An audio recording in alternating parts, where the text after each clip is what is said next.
Are you ready for the stream? Great, you can start. Okay, thank you.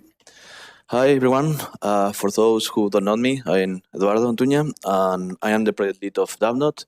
But today I'm going to talk about something that is not very related to DAVNOT. It's more a community or side project, and it's maybe more related to Identity. And the idea is to talk about the perpetual power of DAO, and since it's a community, CK SNARKs trusted app.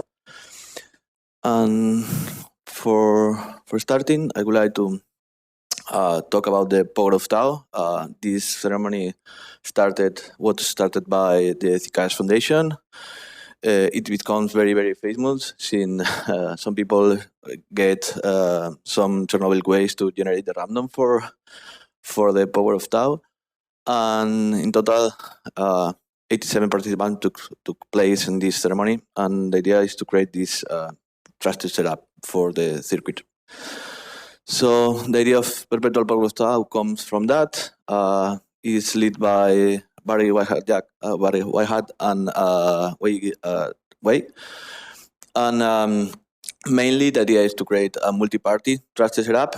As maybe you know, the CK SNARK requires a trusted setup, and it's called trusted since you need to trust that the guy that is giving you the circuit have deleted the toxic weight, or he's able to create fake proofs.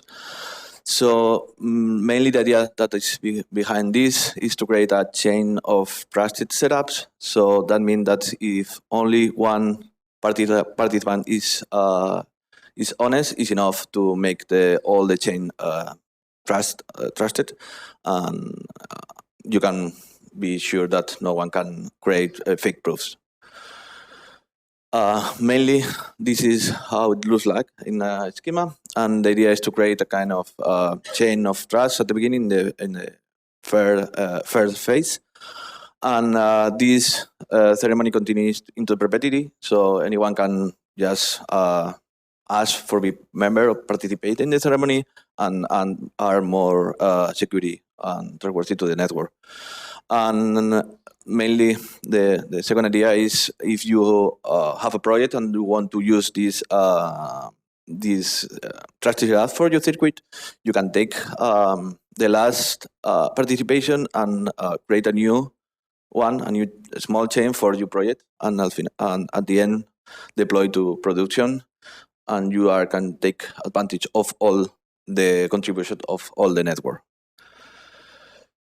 Now it's time to talk a little about the Intel software required extension, and well, it's a security-related instruction codes built into modern Intel CPUs. In general, most of the 6th generation of Intel CPU have it by default. You need to enable on the BIOS and allow you to define private range of memory called enclaves. And the most important thing about this is that you can create protected memory places in which it's not possible to read or write without permission. So this how Intel SGX application looks like. The paradigm is a little different as a regular application. You have two separate zones. One is the untrusted code, and the other one is the trusted code. And mainly the idea is that you in your channel you create the enclave in the untrusted code, and if you need to make something in the secret on the trusted code, you need to make calls using this call gate. So only through that gate you can make calls to the trusted zone. So for example, imagine that you have a private key. The idea is that the private key is safe in the trusted code, and you only can ask for signature, not for the private key. But that depends on the design of the application. Yeah, this is the first disclaimer about this. A lot of people know that the Intel SGX is not secure, or well, had been hacked several times the last years. So depends on the use of this technology can make sense or not. For example, this is a list of the last hacks that happened to the SGX. The last one is the Thunderbolt, that's modifying the voltage of the CPU. You can access to the secrets that are stored on the SGX. And if you want to know more, even during this talk, the people from Winnet make a good talk about why you should not use SGX on your projects or your Pocket projects. So you need to be aware that it's possible that your secrets are going to be stolen. So you need to think about that.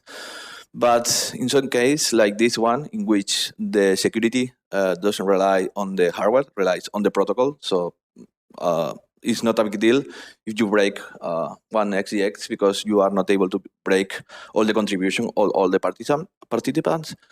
Makes sense to use since it's going to add a new extra layer of security. Right now, in the current implementation, to get access to the toxic waste, you only need to write a console log and you get all the waste. And with this implementation, you are going to be forced to make a performance and SGX attacks. So you manage to do it, congratulations, but it's not going to do nothing for you. And more benefit that we can take from this implementation is that the key pair generation happens in the enclave. So as I just told you, you need to perform an attack to get that toxic waste.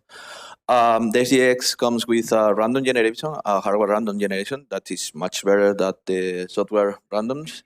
But it's just an addition to the current implementation, so we only add more entropy to the circuit. Finally, we are going to take advantage of the Intel attestation services that I'm going to explain in the next slides. About the implementation, well, I use the RAS SGX framework, mainly because the original implementation made by Kobe Gurkan was made in RAS, so that allowed me to reuse most part of the code and make easy to audit the new lines of code. I need to make some modification on the original libraries since this SDK doesn't allow to use standard libraries, and that is why I need to modify finite fields and pairing and others, but the most important is this one. And now if you want to use finite fields or pairing in your SGX, you can do it with this library. Obviously, all this is open source. And another challenge it was to be able to create reproducible builds, because when you are running this kind of code, you need to have a way to verify that you are running what is published on GitHub or on other repository. So in January, I have the opportunity to be the 20 participant of the ceremony. The ceremony is in progress, as you can see here. Right now, 22 participants, and this picture in the right is the common participant attestation response. You have the challenge hash that you use to generate. You have the response hash that you are basing your participation and the response hash. This is the same for everyone. In my case, for my proof, I use an Intel NUC with Celeron and the SGX enable. And the thing is, with this modification, with this new implementation, after you generate the challenge, the result of the challenge, you get a quote of the result. The idea is to use this with the Intel attestation services. This service is more intended to be used in that way, in which you have a server and you want to be sure that the SGX had been created with the correct parameters. So the Intel provide a quotation enclave that allow you to measure your enclave and the different configuration that you have in your system. So that means that if, for example, you have enabled hyperthreading, you are going to get a different result from OK. It's going to warn you that this machine have that enabled, since you can perform side channel attacks. And the idea of this system is just to provide a proof to the server, so the server can send you some kind of secret. But in this implementation, the idea is quite different. It's just to have a proof that you can go to the Intel services and provide this quote to verify that you create this computation inside an SGX and for that exact key pair. So well, this was my quotation. As you can see, ESB enclave quote status is okay, but for example, if you have an all BIOS version, you are going to have another error message. So this is a verification that at the moment that I did it, there is not any vulnerability now at that moment. Yeah, well, you can parse this quotation. This is, well, the thing that this quotation enclave by Intel is providing you. But the important part of this, the most important part of this is the MR enclave and MR signer and the report data. The enclave is a measure of the binary that you are running. This allows you to prove that no one has tempered the binary and you are all running the original version without modifications.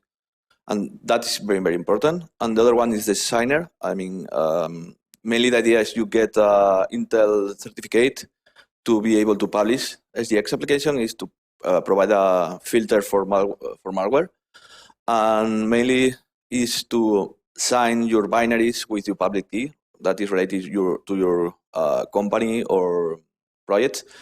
This one, for example, is for the occurrence association related to agent free. And that allows you to verify that you are running a binary signed by this entity. And finally, the report data is custom data that you can send when you ask for this quotation and allow you to prove that you are creating some things or nothing. I don't know, depends on your use case. But in this case, the thing that I wrote in the report data is the public part of the key pair and the hash of the previous computation. So when you have a quotation and you take a look to this report data, you can prove to someone that you generate this key pair only for this specific previous computation, and that this public key that is in the challenge also, when you send to other participant, was used for this. And at the end, to sum up, is you have a proof that you have running this perpetual power of tau computation inside an enclave, and this keys was only using for this. I mean, one of the problems that you have now is if you get the original code or binary, you can modify and no one can know. But with this, you have a proof that you use the original implementation with no modifications. And that allows you a new level of trust. In the implementation, there are several limitations. Well, as I told you, SGX is not perfect. You need to trust on Intel. The idea of the perpetual power of tau is not only use this. Implementation is to combine several T's or several implementation. At the end, when we get more people and more implementation running, the chain is going to be more trusted. Another thing is time constant functions to avoid side channel attacks. Right now, it's not constant, and it would be great to be able to only sign or not sign, make operation with original chunks of the challenge and not be able to do with several things. And finally, the idea is to improve this and to move to the phase 2. So with this implementation in phase 2, you are able to prove that the trusted setup that you are using for your project has been made with this implementation, and you get all the signature for Intel and all the stuff that I just told you. So you can have kind of proof to put in your website or your project that you make in this way, and you have all the trust of all the chain. Yeah, thank you. If you want to know more about this, you can write me in Telegram, Twitter, send me a mail, take a look to implementation, or read the Medium article about this implementation. Well, thank you for coming.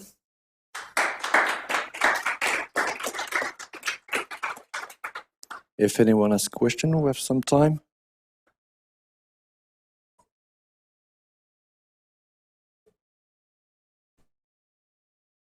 No one? It was very clear.